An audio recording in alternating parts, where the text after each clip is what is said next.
In Chapter 6, we're going to look at how two variables are related to each other. Up to this point, we've been looking at just one variable to see how it's distributed. We've looked at things like the measure of central tendency, like its mean or its median or mode. We've looked at how spread out the variable is, how spread out the distribution is, and that we mainly use the standard deviation.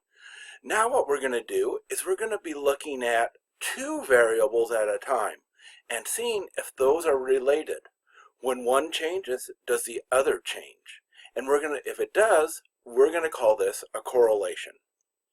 Now let's begin by reviewing a little bit. Make sure that you've got some of the key things down from Chapter 5. And the question that I have for you is, if someone has a z-score of -3, does he or she have a score below or above average? Okay, so the question is choices between below or above. And the second question is she a lot or a little above or below average?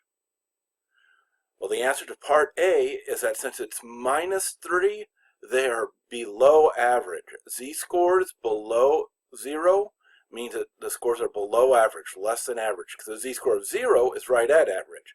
And so a positive z-score would mean a score above average. Now, how about as -3? Does that mean a little or a lot below? It means a lot below. Remember, most scores are within one standard deviation of the mean, so about 68%. Almost all of them are within two standard deviations of the mean, about 95%. And so 3 standard deviations below the mean, means those are in the little teeny tiny tails of the bell curve distribution. So that's all way below average, the score that represents a z-score of -3.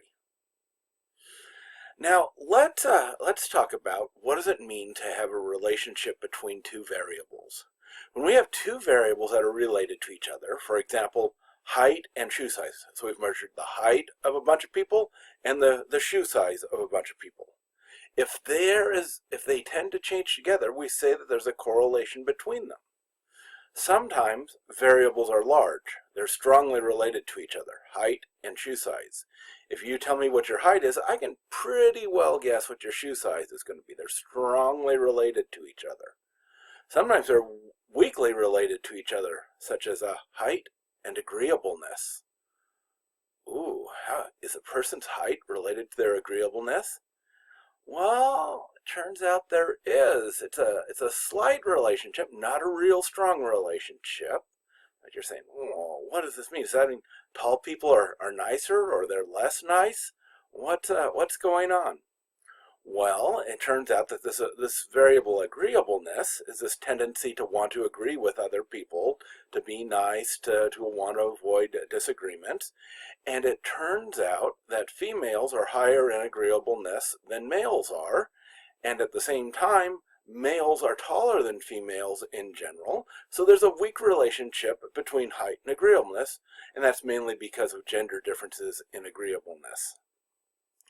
Now the third possibility is they're not at all related. For example, your height and the day of the month that you were born on. No relationship at all. People born at the end of the month are not taller or shorter than people born at the beginning of the month.